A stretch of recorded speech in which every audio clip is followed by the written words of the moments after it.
விவேகானந்தர் coaching centre. அன்பு மாணவ மாணவிகளே, ஒரு நிமிடம் கவனியுங்கள். நமது Sri Vivekanandar tutorial and coaching centre, school for private, fully air conditioned with smart classrooms. 8வது தேறியவர்கள் அல்லது 9வது தவறியவர்கள் நேரடியாக SSLC-யில் சேரலாம். +1 இல் தவறியவர்கள் அல்லது தேறியவர்கள் நேரடியாக +2-ல் சேரலாம். வகுப்புகள் முழு நாள் நடைபெறும். பள்ளிக்கே செல்லாமல் எங்களது முதலியார்பேட்டை ஸ்ரீ விவேகானந்தர் டியூட்டோரியலில் பிரைவேட்டாக 10ஆம் வகுப்பு படித்த ஜே ஷாரன் கிரேஸ் என்ற மாணவி 486 மதிப்பெண் பெற்று புதுவை மற்றும் தமிழகத்தில் மாநிலத்திலேயே முதலிடத்தை பிடித்து சாதனை படைத்துள்ளார். State first. அதே போன்று பள்ளிக்கே செல்லாமல் எங்களது முதலியார்பேட்டை ஸ்ரீ விவேகானந்தர் டியூட்டோரியலில் பிரைவேட்டாக 12ஆம் வகுப்பு படித்த எஸ் ஜாய் பர்லின் லூசியா என்ற மாணவி 1094 மதிப்பெண் பெற்று புதுவை மற்றும் தமிழகத்தில் 2ஆம் இடம், ஸ்டேட் செகண்ட் பெற்றுள்ளார். Separate classes for boys and girls. 12ஆம் வகுப்பு, 11ஆம் வகுப்பு மற்றும் 10ஆம் வகுப்பு தோல்வியா? இனி கவலை வேண்டாம். தோல்வியுற்ற பாடங்களில் வருகிற ஜூன் மாத தேர்வில் வெற்றி பெற சிறந்த முறையில் பயிற்சி அளிக்கப்படுகிறது. Popular centre for success since 1989. Contact VCC Nagarajan. Vivekanandar coaching centre and tutorial, Vellalar street, Mudaliarpet, Pondicherry 4. வணக்கம். இன்றைய முக்கிய செய்திகள். புதுச்சேரி அரசின் சுற்றுலாத்துறை, ஆயுஷ் இயக்குநரகம், பள்ளி கல்வித்துறை, உயர் மற்றும் தொழில்நுட்ப கல்வி ஆகிய துறைகள் இணைந்து 12வது சர்வதேச யோகா தின விழா புதுச்சேரி கடற்கரை சாலையில் நடைபெற்றது. இதில் துணைநிலை ஆளுநர் கைலாஸ்நாதன், முதலமைச்சர் ரங்கசாமி ஆகியோர் கலந்து கொண்டு துவக்கி வைத்தனர். தொடர்ந்து நடைபெற்ற யோகா விழாவில் துணைநிலை ஆளுநர் கைலாஸ்நாதன், அவரது மனைவி, தலைமை செயலர் சரத் சௌஹான், காவல்துறையின் தலைவர் ஷாலினி சிங், சட்டமன்ற உறுப்பினர் சாய் சரவணகுமார் மற்றும் அதிகாரிகள், பொதுமக்கள் என 1000க்கும் மேற்பட்டோர் பங்கேற்று யோகாசன பயிற்சி செய்தனர். இந்த நிகழ்ச்சியில் அரசு துறை அதிகாரிகள், காவல்துறை அதிகாரிகள், பல்வேறு சமூக ஆர்வலர்கள் உள்ளிட்ட கல்லூரி, பள்ளி மாணவ மாணவிகள் யோகாசன நிகழ்வில் பங்கேற்றனர்.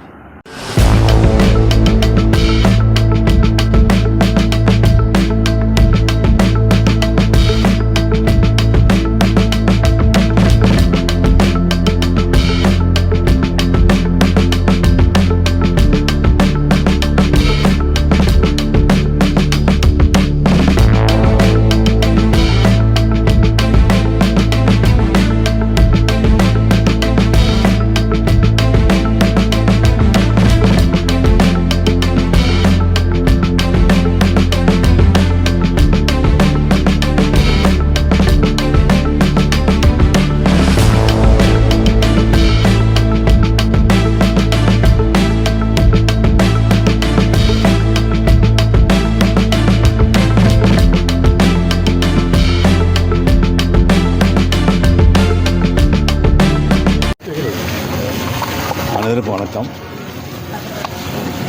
அகில இந்திய சர்வதேச யோகா தினம் இன்று நாடு முழுவதும், உலகம் முழுவதும் கொண்டாடப்படுகின்றது. நம்முடைய இந்திய நாட்டுடைய யோகா ஒரு கலை. இதை உலகம் முழுவதும் அறிமுகப்படுத்திய பெருமை நம்முடைய பாரத பிரதமர்களுக்கு சாரும், அவர்களே சாரும். 2014ஆம் ஆண்டு முதல் ஜூன் 21 யோகா தினமாக, சர்வதேச யோகா தினமாக கொண்டாட நம்முடைய பாரத பிரதமருடைய அறிவுறுத்தின்படி, வலியுறுத்தின்படி ஐக்கிய நாடுகள் சபை ஒத்துக்கொண்டு அதனை ஒவ்வொரு ஆண்டும் உலக நாடுகளில் கொண்டாடப்பட்டு வருகின்றது. சுமார் 177 நாடுகளில் இந்த யோகா கடைபிடிக்கப்பட்டு இந்த கலை கற்றுக்கொண்டு, பயிற்சி எடுத்துக்கொண்டு சிறந்த முறையில் அதனுடைய பயனை அனுபவித்துக் கொண்டிருக்கின்றார். ஒவ்வொரு நாளும் ஒரு கருப்பொருள், ஒரு தினத்திற்கு ஒரு கருப்பொருள் கொடுக்க வழக்கம். இந்த ஆணுடைய கருப்பொருள் ஆரோக்கியமான முதுமைக்கு யோகா. ஆரோக்கியமான முதுமைக்கு யோகா. உலக யோகா தினத்தை முன்னிட்டு புதுச்சேரியில் அரசு சார்பில் கடற்கரை காந்தி திடலில் நடைபெற்ற யோகா தின விழாவில் துணைநிலை ஆளுநர் கைலாஸ்நாதன், முதலமைச்சர் ரங்கசாமி உள்ளிட்ட சட்டமன்ற உறுப்பினர்கள், அரசு அதிகாரிகள், யோகா மாணவர்கள், பொதுமக்கள் உள்ளிட்டோர் கலந்து கொண்டு யோகாசனங்களை செய்தனர். இதேபோல் புதுச்சேரி முழுவதும் பாஜக மற்றும் யோகா பயிற்சி நிறுவனங்கள் சார்பில் பல்வேறு இடங்களில் யோகா தினம் கொண்டாட்டங்கள் நடைபெற்று வந்தது. அதன்படி புதுச்சேரி காந்தி வீதியில் உள்ள தனியார் பள்ளியில் பாஜக சார்பில் நடைபெற்ற உலக யோகா தின விழாவில் ஜனனி என்கிற 10ஆம் வகுப்பு மாணவி பரதநாட்டியம் ஆடியபடி பல்வேறு யோகாசனங்களை செய்து காண்பித்தார். மேலும் பரதநாட்டிய அசைவுகளோடு மிகவும் கடினமாக யோகாசனங்களை துல்லியமாக செய்து காண்பித்தது பார்வையாளர்களை ஆச்சரியத்தில் ஆழ்த்தியதைத் தொடர்ந்து மாணவியை பாஜக மாநில தலைவர் ராமலிங்கம் உள்ளிட்ட ஆசிரியர்கள், பொதுமக்கள் வெகுவாக பாராட்டினர்.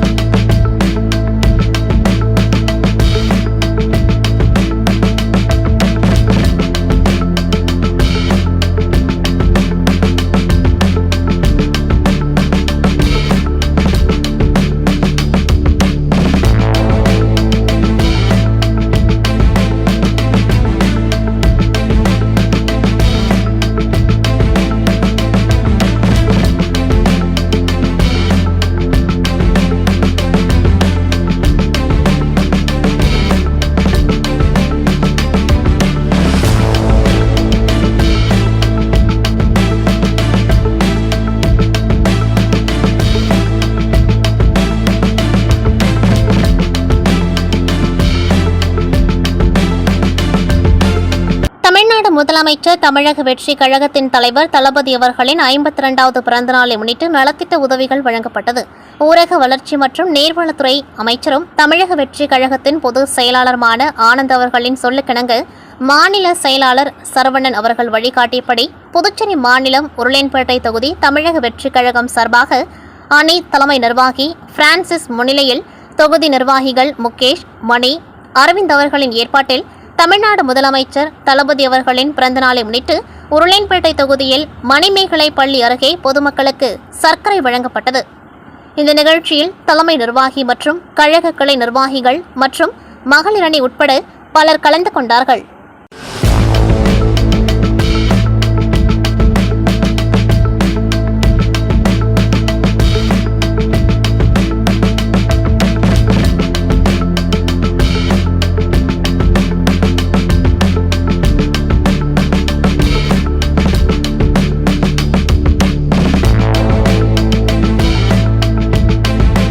ராஷ்டிரிய ரக்ஷா பல்கலைக்கழகத்தின் புதுச்சேரி கிளையின் பட்டமளிப்பு விழா கோரிமேடு காவலர் பயிற்சி பள்ளி மைதானத்தில் நடைபெற்றது.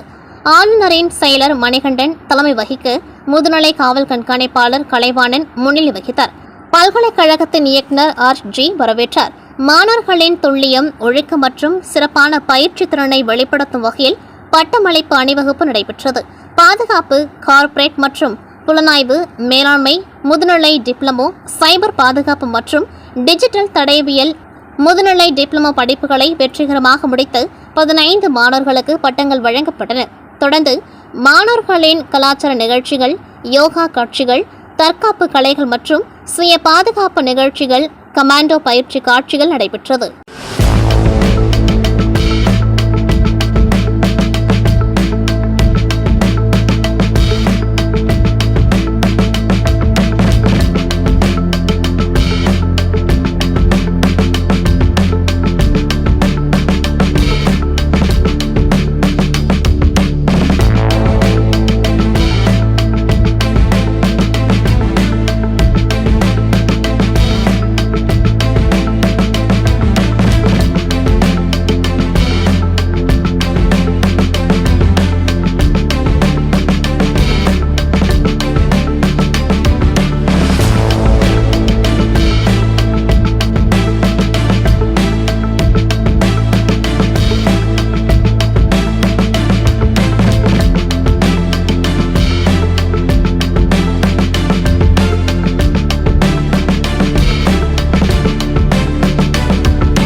இந்திய ஐக்கிய கம்யூனிஸ்ட் கட்சி புதுச்சேரி மாநில குழு சார்பாக கோபி தலைமையில் நடைபெற்ற பல தலைவர்கள் உருவாக்கிய மக்கள் தலைவர் தோழர் கல்யாணசுந்தரம் அவர்களின் 38வது நினைவு தினம் பாலாஜி திரையரங்கு அருகில் இந்திய ஐக்கிய கம்யூனிஸ்ட் கட்சியின் மாநில செயலாளர் தோழர் அருள், மாநில துணை செயலாளர் பெருமாள், மாநில தலைவர் குப்புசாமி ஆகியோர்கள் அவரது உருவப்படத்திற்கு மாலை அணிவித்து மலர் தூவி வீரவணக்கம் அஞ்சலி செலுத்தப்பட்டது.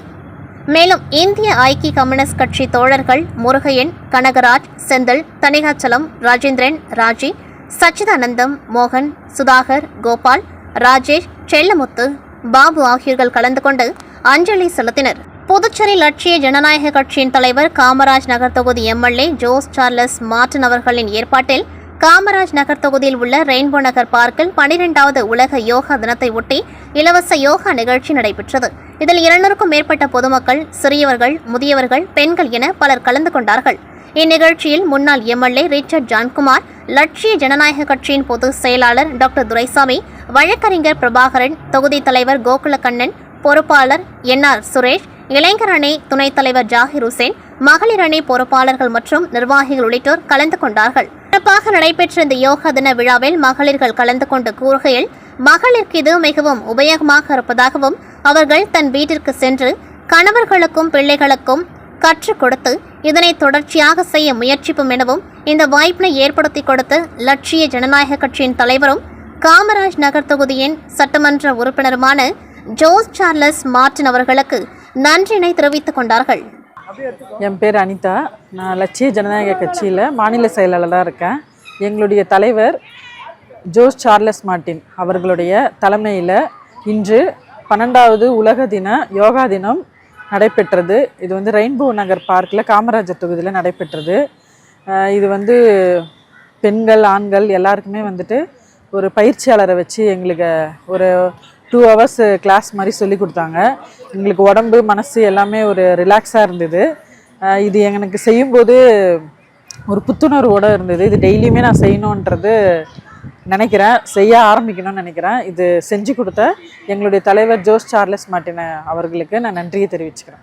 12ஆம் வருட உலக யோகா தினத்தை முன்னிட்டு லட்சிய ஜனநாயக கட்சியின் நிறுவன தலைவரும் காமராஜர் தொகுதி சட்டமன்ற உறுப்பினர் திரு ஜோஸ் சார்லஸ் மார்டின் அவர்களின் அறிவுறுத்தின்படி இன்று யோகா தினத்தில் உப்பளம் சட்டமன்ற தொகுதியின் சார்பில் மாநில செயலாளர் லக்ஷ்மணன், நானும் தொகுதி தலைவர் அலெக்சாண்டரும், மகளிர் அணி தலைவி பிரியா அவர்களும், மாநில தொகுதியின் துணைத் தலைவர் ரவி அவர்களும், தொகுதி நிர்வாகிகள் முருகன், லெபேல் மிஷேல், ரவி, சிவா அனைவரும் பங்கெடுத்து கொண்டோம். இந்த தருணத்தில் இந்த யோகா தினத்தில் நாங்கள் பங்கெடுத்து கொண்டது எங்கள் தலைவருக்கும் நன்றி தெரிவிக்கிறோம். மற்றும் இந்த யோகாவின் மூலமாக உடல் ரீதியாகவும் மன ரீதியாகவும் பாதிக்கப்படுகிற அனைவரும் இந்த பயிற்சியின் மூலமாக வாழ்வில் நல்ல ஒரு எதிர்காலம் உண்டாகும் என்பதை தெரிவித்துக் கொள்கிறோம். புதுச்சேரி காமராஜ் நகர் தொகுதியில் உள்ள சமிப்பிள்ளை தோட்டம் லெனின் நகரில் வாய்க்கால் அடைத்துக் கொண்டதாக லட்சிய ஜனநாயக கட்சியின் தலைவரும் காமராஜ் நகர் தொகுதி சட்டமன்ற உறுப்பினருமான ஜோஸ் சார்லஸ் மார்டின் எம்எல்ஏ அவர்களுக்கு மக்கள் புகார் தெரிவித்தனர். உடனடியாக இன்று காலை சம்பந்தப்பட்ட அதிகாரிகளுக்கு தகவல் தெரிவிக்கப்பட்டு வேலை ஆட்கள் அனுப்பப்பட்டு அடைத்திருந்த குப்பைகள், மண் கழிவுப் பொருட்கள் அகற்றப்பட்டது. பிரச்சனையை சரி செய்து தந்தமைக்காக லட்சிய ஜனநாயக கட்சியின் தலைவரும் காமராஜர் தொகுதி எம்எல்ஏமான ஜோஸ் சார்லஸ் மார்டின் அவர்களுக்கு மக்கள் நன்றி தெரிவித்துக் கொண்டார்கள். பேர் மாலதி, லெனின் நகர் சாம்பிள்ள தோட்டம். இந்த வாய்க்காலாம் அடைச்சு நின்றுச்சு, இப்ப கிளீன் பண்ணி விட்டுருக்காங்க. சார்லஸ் மார்டின் எம்எல்ஏக்கு ரொம்ப நன்றி. வாய்க்கால் சரின்னு கம்ப்ளைண்ட் பண்ணிருந்தோம், அதை கிளீன் பண்ணி விட்டுட்டாங்க. மார்டின் சாருக்கு ரொம்ப நன்றி. புதுச்சேரி ஸ்ரீ வர்மா வெல்னஸ் மருத்துவமனை சார்பில் புதுச்சேரி கிருமாம்பாக்கம் அரசு துவக்கப் பள்ளியில் இன்று காலை 9:30 மணி முதல் பிற்பகல் 3:30 மணி வரை ஆயுர்வேதா மற்றும் சித்தா மருத்துவ சிகிச்சைக்கான முகாம் நடைபெற்றது. மருத்துவ முகாமை புதுச்சேரி அமைச்சர் ராஜவேலு துவக்கி வைத்து வாழ்த்துரை வழங்கினார். ஏம்பலம் சட்டமன்ற உறுப்பினர் மோகன்தாஸ் முகாமிற்கு தலைமையேற்று சிறப்பித்தார். முகாமில் கிருமாம்பாக்கம் மற்றும் சுற்றியுள்ள கிராமங்களைச் சேர்ந்த ஏராளமான பொதுமக்கள் தங்களுடைய உடல் பாதிப்புகளுக்கு சிகிச்சையும் ஆலோசனைகளையும் மிகவும் ஆர்வத்துடன் பெற்றுக் கொண்டார்கள். பொதுமக்கள் இந்த மருத்துவ முகாம் மிகவும் பயனுள்ளதாக இருந்ததாக பாராட்டு தெரிவித்தனர். இதுபோன்ற முகாம்களை தொடர்ந்து நடத்த வேண்டும் என்றும் கேட்டுக்கொண்டார்கள். முகாமில் மருத்துவர்கள் doctor Priyadharshini, doctor Veda, doctor Madhu தலைமையில் மருத்துவ குழுவினர் பணி செய்து பொதுமக்களுக்கு சிகிச்சையும் ஆலோசனையும் வழங்கினர். ஸ்ரீ வர்மா வெல்னஸ் மருத்துவமனை புதுச்சேரியில் மட்டுமல்லாது தமிழகம் உட்பட பல மாநிலங்களில் 13 கிளைகளுடன் சிறப்பாக செயல்பட்டு மக்களுக்கு சிறப்பான சிகிச்சை அளித்து சிறப்பான வழிகாட்டுதல்களை கொடுத்து வருகின்றது. மக்கள் ஸ்ரீ வர்மா வெல்னஸ் மருத்துவமனையில் சிகிச்சை பெற்று 100% நலம் பெறுகின்றனர் என்பது குறிப்பிடத்தக்கது. எதிர்வரும் காலங்களில் புதுச்சேரியில் பல இடங்களில் இதுபோன்ற முகாம்கள் நடத்தப்படும் என்று மருத்துவர்கள் தெரிவித்தனர்.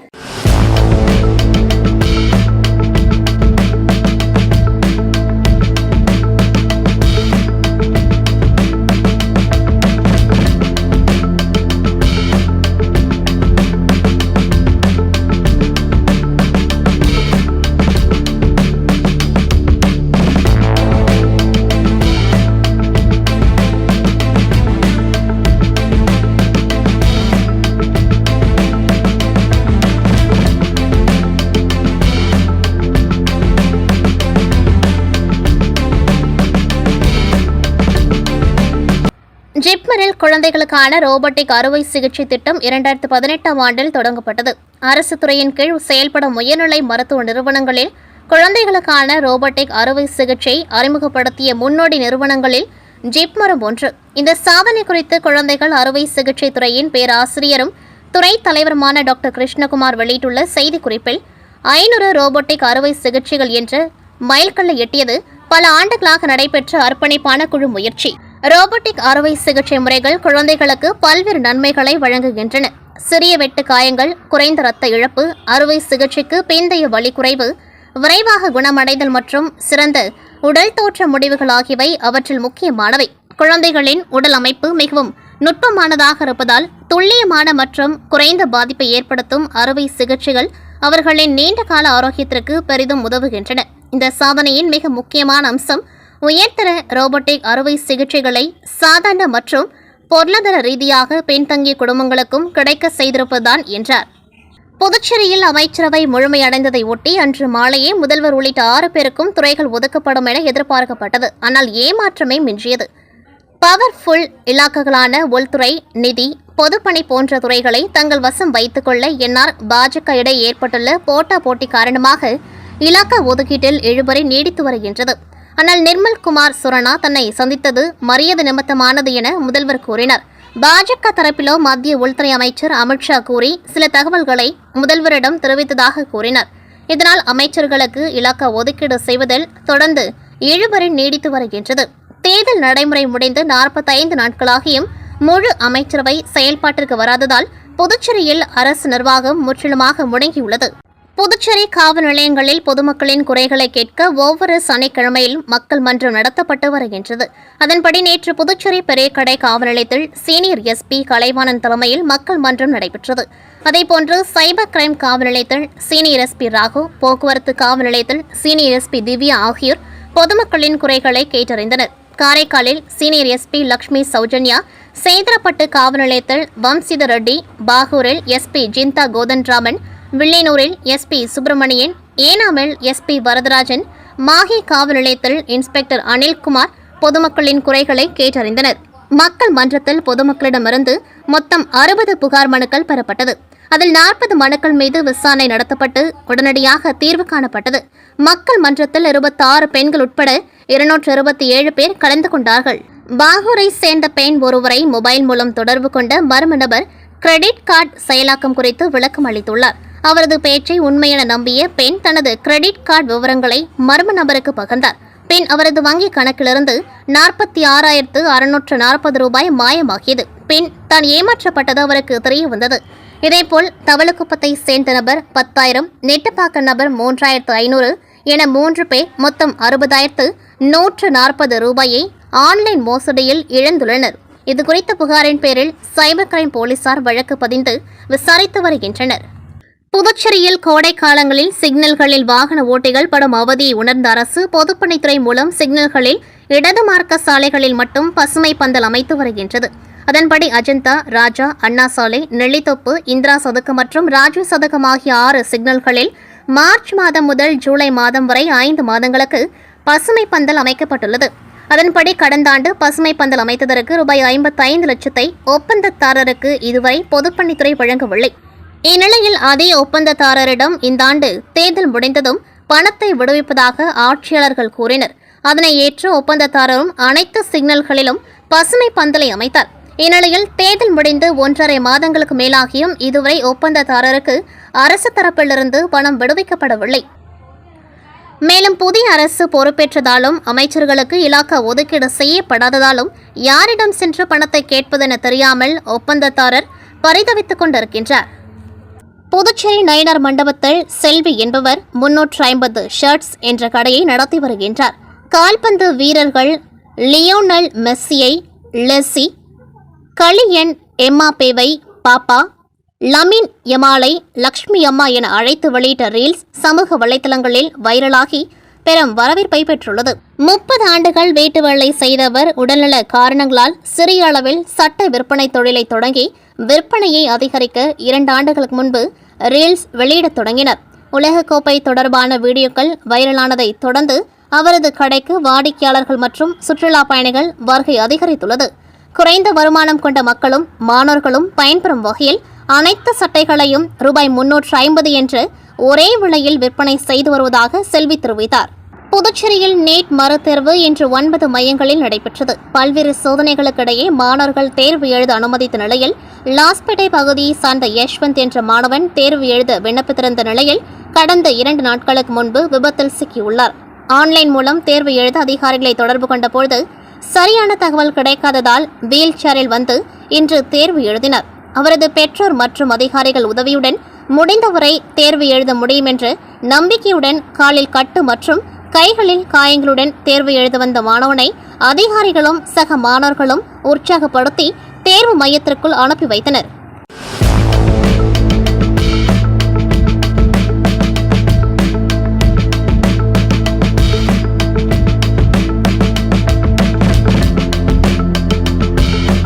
வார விடுமுறை நாட்களை முன்னிட்டு புதுச்சேரிக்கு ஏராளமான சுற்றுலா பயணிகள் வருகை தந்துள்ளதால் நகரின் முக்கிய சாலைகளில் நள்ளிரவு வரை போக்குவரத்து நெரிசல் நிலவி வருகின்றது.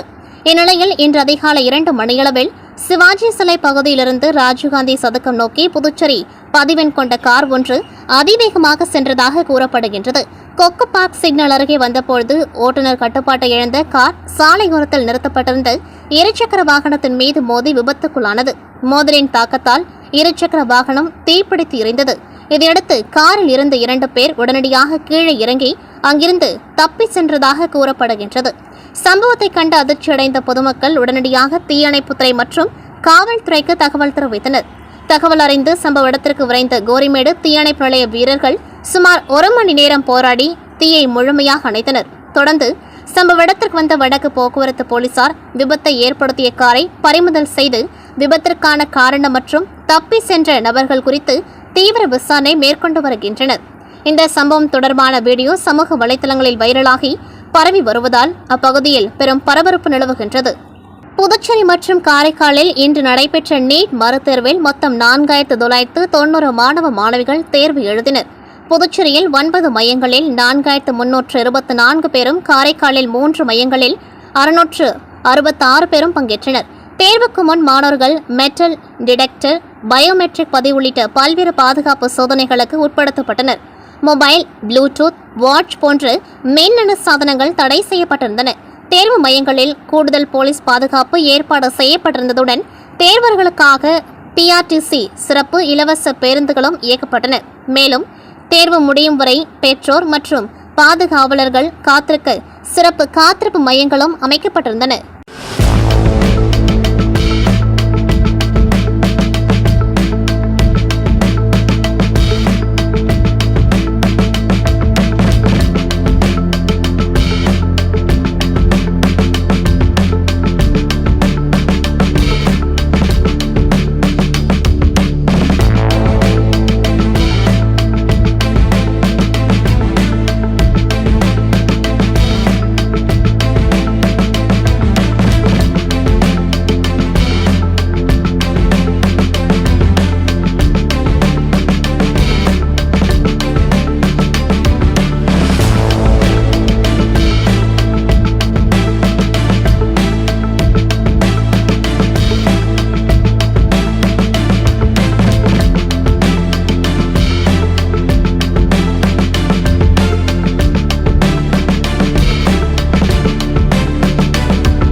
தமிழக வெற்றிக் கழகத்தின் தலைவரும் தமிழக முதலமைச்சருமான ஜோசப் விஜயின் 52வது பிறந்த நாளை முன்னிட்டு புதுச்சேரி தாவிக கட்சியின் பொறுப்பாளரும் முன்னாள் சட்டமன்ற உறுப்பினருமான சாமிநாதன் காலப்பட்டு தொகுதி முழுவதும் உள்ள ஆட்டோ ஓட்டும் தொழிலாளர்களுக்கு சீருடை வழங்கி கொண்டாடினர்.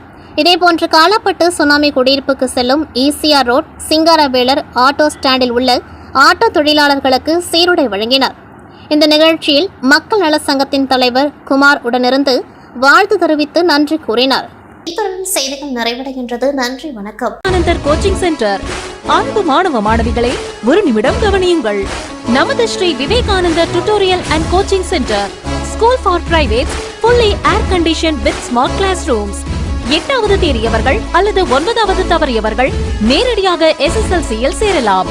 +1 தவறியவர்கள் அல்லது தேறியவர்கள் நேரடியாக +2 சேரலாம். வகுப்புகள் முழு நாள் நடைபெறும். பள்ளிக்கே செல்லாமல் எங்களது முதலியார்பேட்டை ஸ்ரீ விவேகானந்தர் டியூட்டோரியலில் பிரைவேட்டாக 10ஆம் வகுப்பு படித்த ஜே ஷாரன் கிரேஸ் என்ற மாணவி 486 மதிப்பெண் பெற்று புதுவை மற்றும் தமிழகத்தில் மாநிலத்திலேயே முதலிடத்தை பிடித்து சாதனை படைத்துள்ளார். State first. அதே போன்று பள்ளிக்கே செல்லாமல் எங்களது முதலியார்பேட்டை ஸ்ரீ விவேகானந்தர் டியூட்டோரியலில் பிரைவேட்டாக 12ஆம் வகுப்பு படித்த எஸ் ஜாய் பர்லின் லூசியா என்ற மாணவி 1094 மதிப்பெண் பெற்று புதுவை மற்றும் தமிழகத்தில் 2ஆம் இடம், ஸ்டேட் செகண்ட் பெற்றுள்ளார். Separate classes for boys and girls. 12ஆம் வகுப்பு, 11ஆம் வகுப்பு மற்றும் 10ஆம் வகுப்பு தோல்வியா? இனி கவலை வேண்டாம். தோல்வியுற்ற பாடங்களில் வருகிற ஜூன் மாத தேர்வில் வெற்றி பெற சிறந்த முறையில் பயிற்சி அளிக்கப்படுகிறது. Popular centre for success since 1989. Contact VCC Nagarajan. Vivekanandar coaching centre and tutorial, Vellalar street, Mudaliarpet, Pondicherry 4.